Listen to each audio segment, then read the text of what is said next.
Hey, everybody, and welcome to a new episode of Indie Film Cafe's What the F Fridays. What the F, man? That's right. And I am your old pal, the Moo Cow, aka Paulie Presenza, and I'm joined by Jonathan A. Moody, your co-host. that's right. And today we are talking about the 2021 movie Comedy of Horrors. Comedy of Volume Horrors. one.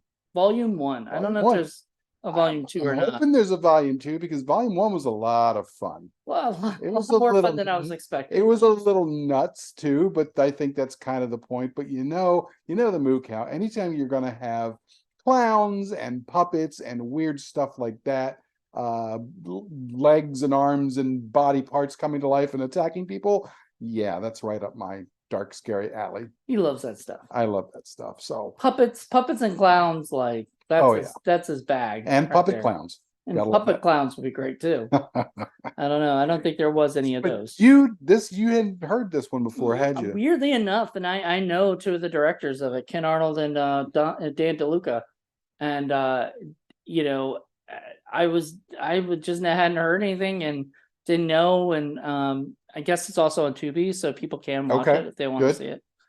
But no, I had never heard of it, and I thought, wow, this was actually really, really fucking good. It was good. It was cute. It was well done. Yeah, the thing is, two points I wanted to make. Usually anthology movies kind of get a bad rap because there's usually a bunch of junk out there.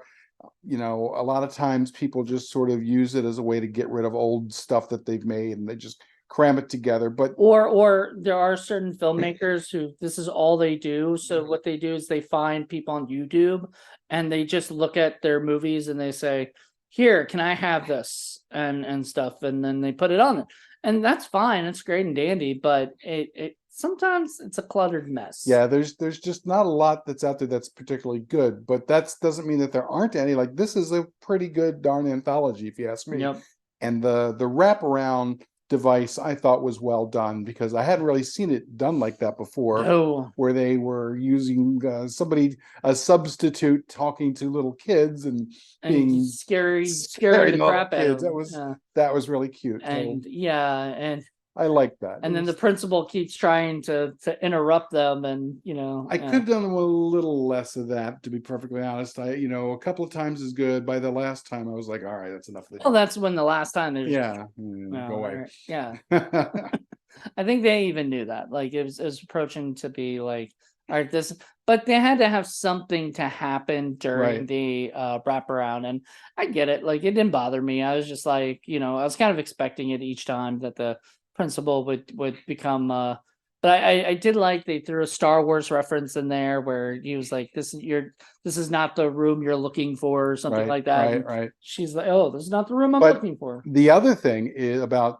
these is that they tend to have short film ideas that are usually good enough for short films, but not good enough ideas for full-length films or TV series or something like that. But I don't know that's necessarily the case in this anthology, because I know at least one of those shorts I thought would make, if not a feature film, definitely a TV series. Like I mentioned to you, it would have been a great movie, and you said, what about a TV series? And I would love to see a Clown Town TV show. I would watch the hell out of that. Yeah, the Clown Town was probably that was great. That was my favorite. I don't know if it was my favorite, but it was up there. I liked it a lot. Like, I liked that one. I mean, all four of them.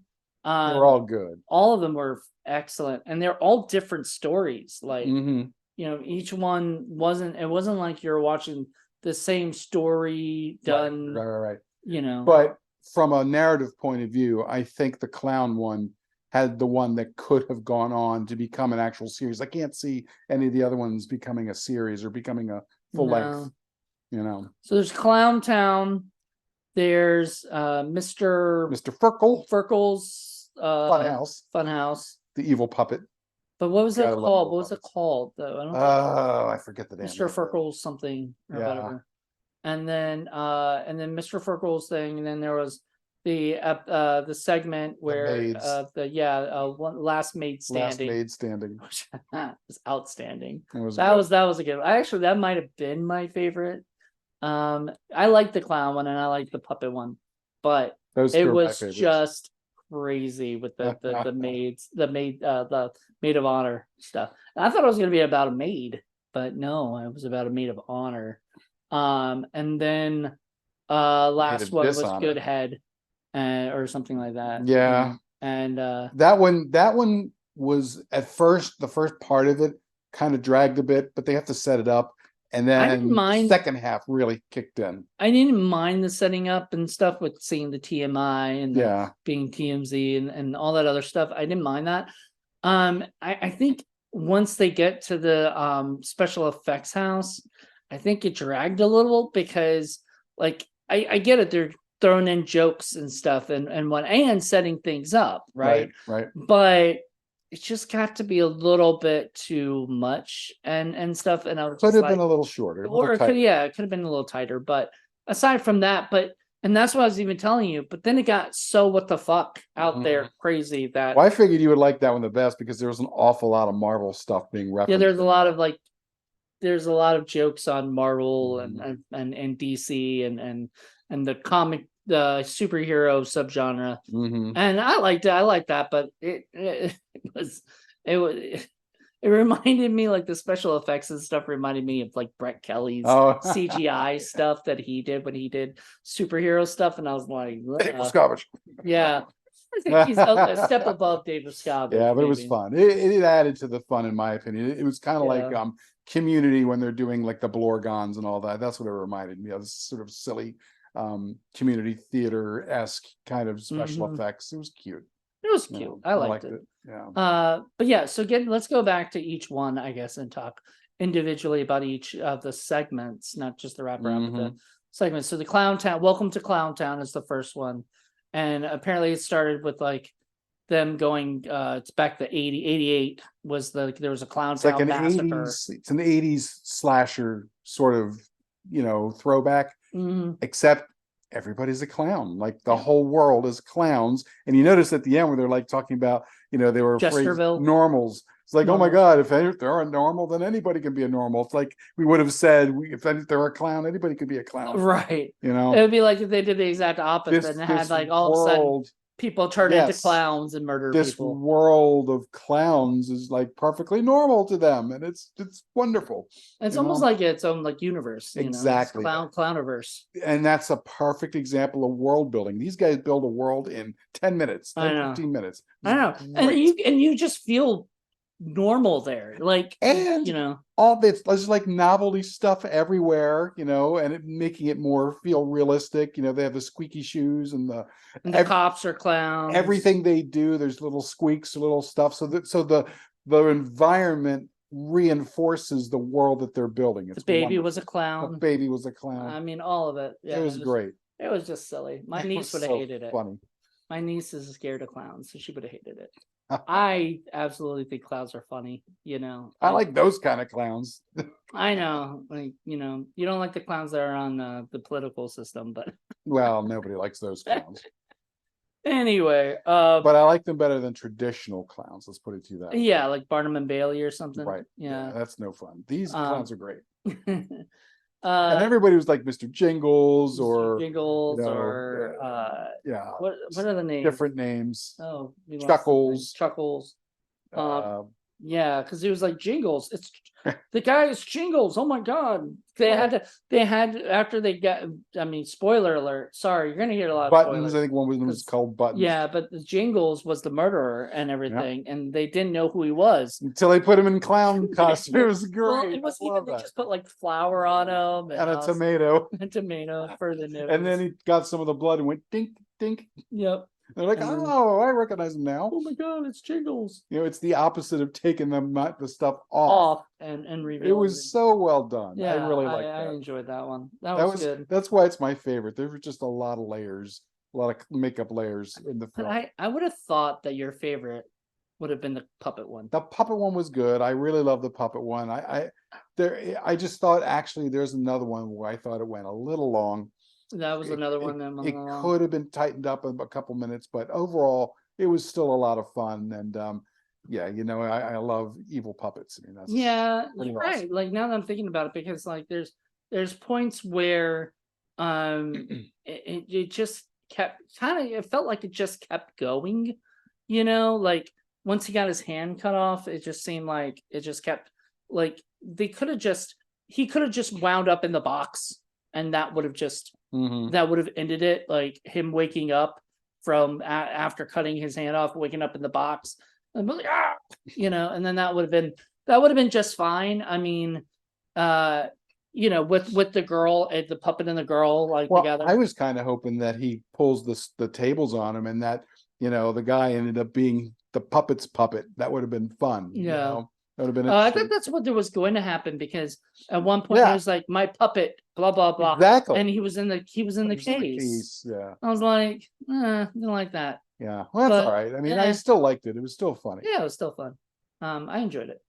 And just the girl, she was gorgeous, and Beautiful. All the women in these movies are just flat out the you know, Super you see pretty. each segment, you're like, you know, that one was beautiful. Oh man, that one's beautiful. That one's beautiful. It just, everybody was just adorable. So great cast. Great cast. And all the acting was really, really good too. Yeah. Everybody did a solid job, like period. And so then we've got the maid, the last maid standing, which was basically about a maid of honor who went to, you know, she asked to borrow a razor. Supposedly she killed, you know, where she killed herself. A spoiler alert, there's going to be spoilers throughout this whole thing. So if you have not seen it, sorry, but go watch it. Yeah. Go watch it. Talking about it's one thing. Seeing it's a different thing. Yeah. Go check it out. Go check it out, because like, go check it out. You need to see it. So basically they are, what is it? The woman, the bride to be is sort of a bridezilla. Right. You know, she's saying, "Oh, it's her special day and everything." And so she finds out that her maid of honor has killed herself inside her bathroom, and she thinks, and she left like a phone or whatever, and said, "Play me." So they hook it up to the TV, and she's kind of giving them instructions on how to handle everything now that she's dead. She has been, all of them have been poisoned. It's a good thing they're all 20 somethings and know how to do that, because if somebody left me a phone on which said play me, I wouldn't know what the hell to do with it. Just yeah, I wouldn't know how to get it to hook up to the damn TV. Yeah. So anyway, she says, basically they're all poisoned, and there's an antidote in one of the gifts. So she has to go looking through the gifts and stuff, and there's only 2 antidotes. Yeah, so she has to pick her next, her next bridesmaid and maid of honor. And so she basically has to deal with that stuff, and then all the other characters are like fighting each other to win. And the Debbie, who should have been a Karen, you said that would have been funny. She hides. I guess maybe Debbie Downer. You know, that's that thing. That's true. But she hides, you know, and everybody's like fighting and killing each other to try to, you know, basically win this thing. It becomes like a battle royale, you know, or whatever. Yeah. And so they have to figure out how to do that. And then it turns out it was all a ruse. Yeah. And we both kind of picked that up before she actually said it. And as a matter of fact, you know, that's kind of my one issue with it, is that, you know, just because you're feeling a little bit of tingling doesn't mean necessarily anything. They kind of bought. Well, I always thought that was like the placebo effect. Like somebody tells you you're poisoned, all of a sudden you feel like you're poisoned, you know, but you're not really. So I said, you know, how do we even know if they're really poisoned? Because and second of all, antidote, go to the hospital. Even though she's like, oh, it's too far away, I'd still go before I'd start killing somebody. I know. You know, so so all of us could have been, you know, had cooler heads prevail. Yeah. So but then there's no movie. There's no movie, and then there's no horror. So you have to sort of suspend your belief. But that didn't bother me even. Didn't bother me. I watched it like it was still enjoyable. Yeah. And the more fun was just all the crazy like kills that were happening with it, and I had a blast with that. So and just you know, the way the girls suddenly turn on each other and they're just vicious little jerks. Yeah, you know, that was just that was cute. It was I enjoyed it. It was, yeah, they turned on each The other. best thing was the poor cop that was delivered inside the press. Well, he was a stripper. He was a stripper. And he gets out like It- towards the end. I guess he was struggling the whole time. And then he's like, "Oh God, not again!" Like he's just been Like, already in a bloodbath. he's before. already been through you know, and I'm gonna use this as a title because like it was called Last Made Standing, perfect title. But there was another movie that the guys who did Murder Size did called Slasherette Party, and that's just as good of a title, if anything, for this kind of thing. It was perfect for a short. This is one I don't think would have made it well as a Oh yeah. as you would have had to stretch it, and Yeah, this no. was definitely good for a This short. was good for a short. Yeah. Speaking of also good for a short, Good Head was good Yeah, for a short. that was I don't good think for I sure. would have watched a whole feature And of in this. fact, it probably would have been better as even shorter. Yeah. But they kind of can see why they saved that one for last, because there's a lot of special effects in that one. There's a lot of stuff Okay, going so on. what I kind of laughed at was the fact, and I think I even told you this while we were watching it. There was the special effects guys all talking about, oh man, CGI sucks, CGI is terrible, CGI looks bad, That's ironic. you know, and everything. And then what do we see in this movie?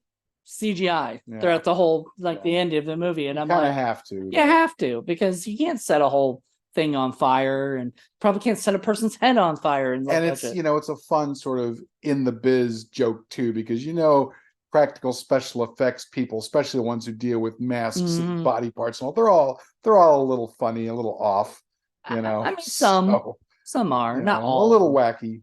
This is one who's like way wacky. He's a little way, and he's a fanboy of the Silver Streak, and he wants such a fan that he molds everybody even when they're not expecting. He molded Meryl Streep's butt even though she wasn't naked and there. So like, it's a joke, but it's like, okay, there are probably people who do shit like that. We're never asked to do that shit, and then they keep all the stuff as souvenirs. It's like earlier. But the fun part isn't until later on when they all animate and they start attacking people. Well, even before the fun part starts, when he realizes like, what's going on, and he's like, there's tingling on my face.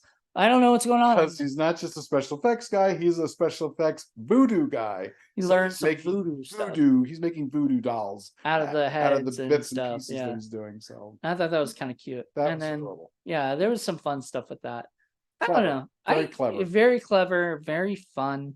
I mean, it was an enjoyable anthology, because like when we started watching Clown Town, I was going, what the fuck? This looks really good. Yep. Like, this doesn't look like, I mean, no offense to a lot of indie horror guys, but a lot of their anthologies are just sort of cobbled together. Right, leftover bits. Even my stuff, I'm not gonna lie, my stuff doesn't look nearly as good as this movie. Yeah.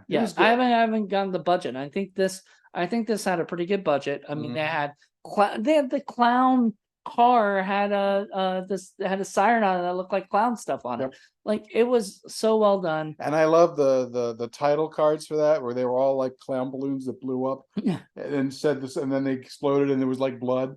It was adorable. It was just so well done. Yeah.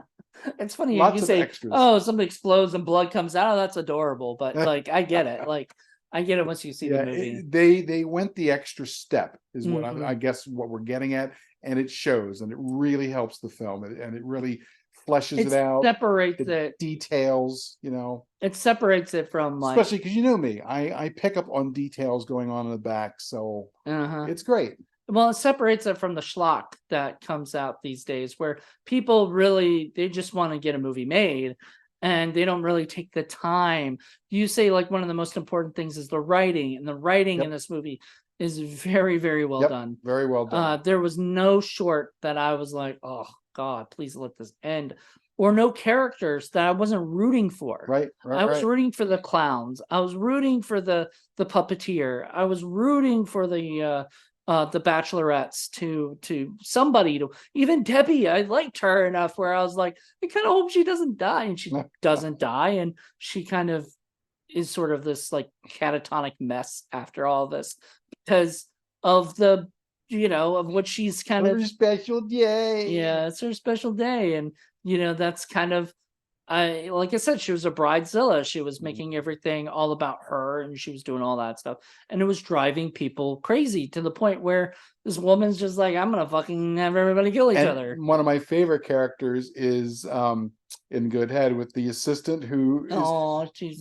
she's the assistant to the guy who's supposed to be the superhero, but really she's the superhero because she's the one has to fight all these people and is keeping his life in track. And she fought first Jackie Chan's Chan's hands, and she Yeah. won.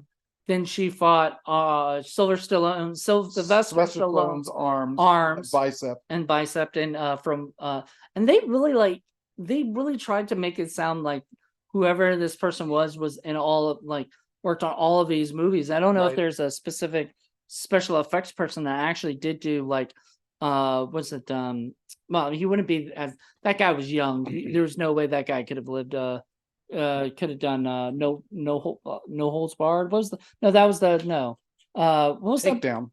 What? Takedown. No, it was Sylvester Stallone Yeah, arm I wrestling just one. don't remember it. Yeah. It's called And they mentioned it in the movie. I just can't Bombs. remember. Yeah, it was, it wasn't on No Holds Barred because that was the Hulk Hogan, mess of a movie. But those kind of go together. But anyway, my bad. If you guys all know the name of it, go ahead and say it in the comments. I'm okay with that. But so anyway, over the top. Over the Top. Over the Top.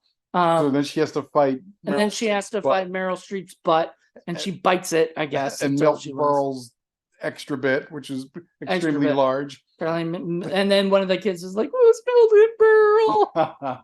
Which I laughed so hard. As each story goes on, they go back to the kids, and they're increasingly more traumatized as each story goes through. The clowns weren't as bad, but then the puppet, and then everything gets worse and worse. It was for funny those that kids. one kid's like, "I don't think these stories are age appropriate." And he's like, "She's Shut like, up. Yeah, listen to these stories." Anyway, so yeah, it was funny. It was cute. It had moments that I was like, and like you were saying, the assistant fighting everything, and then whose leg was that? I forgot whose leg it was. J-Lo's leg. J-Lo's leg was attacking him and Narding him and doing all these great. stuff. It was fantastic.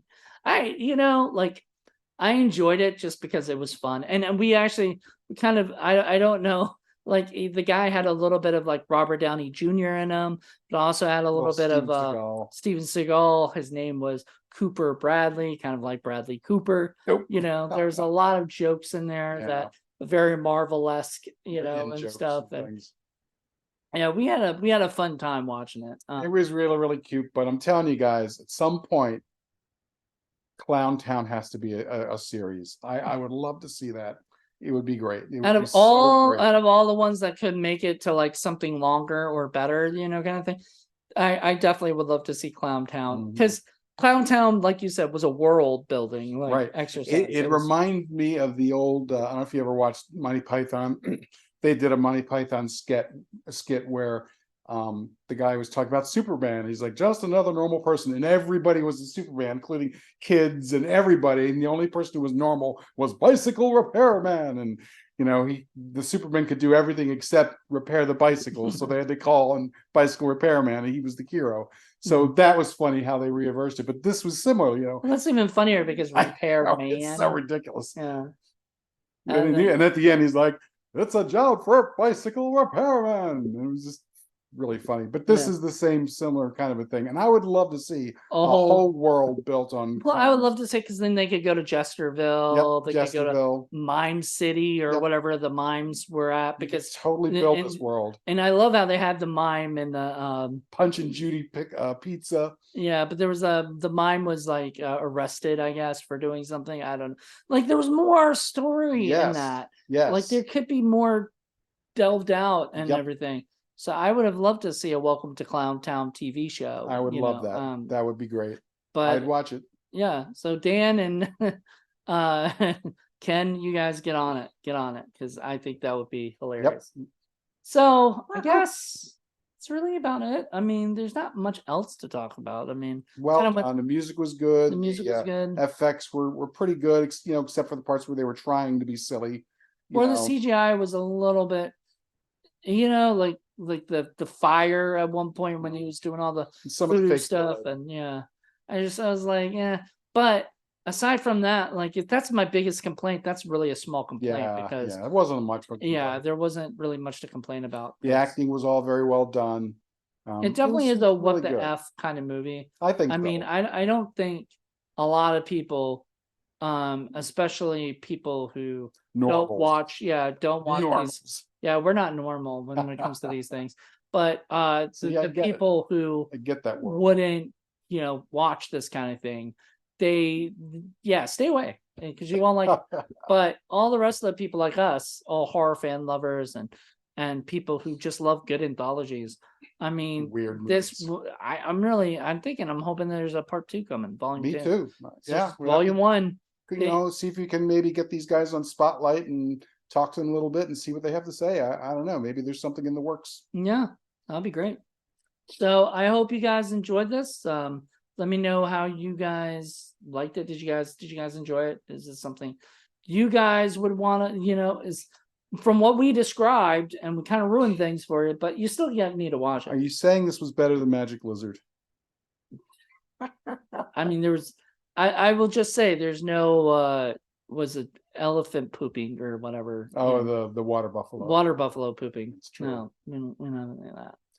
Was a little bit of puking going on there. This was up there with Pink Flamingos is one of my favorite what the fucks. Nice. Yeah, Pink Flamingos is a great movie. But it's also harder to watch. Maybe not quite up there with Greasy Strangler. I still think Greasy Strangler is my favorite. Oh, okay. This comes really close. So this was really a fun movie. Yeah. It as I was saying, I mean, I could watch Clowntown over and over again for sure, and the rest of them I could watch them too. But Clowntown, I guess I'll say Clowntown was my favorite. Then the next was the party, the bachelorette party. Then the puppet. Then maybe Goodhead was last, but that being last is not being last. Not in this case. No, this is they're still all good. They're all still great movies. So, but anyway, hope you guys enjoyed this and let us know what you guys think. Until next time. Bye.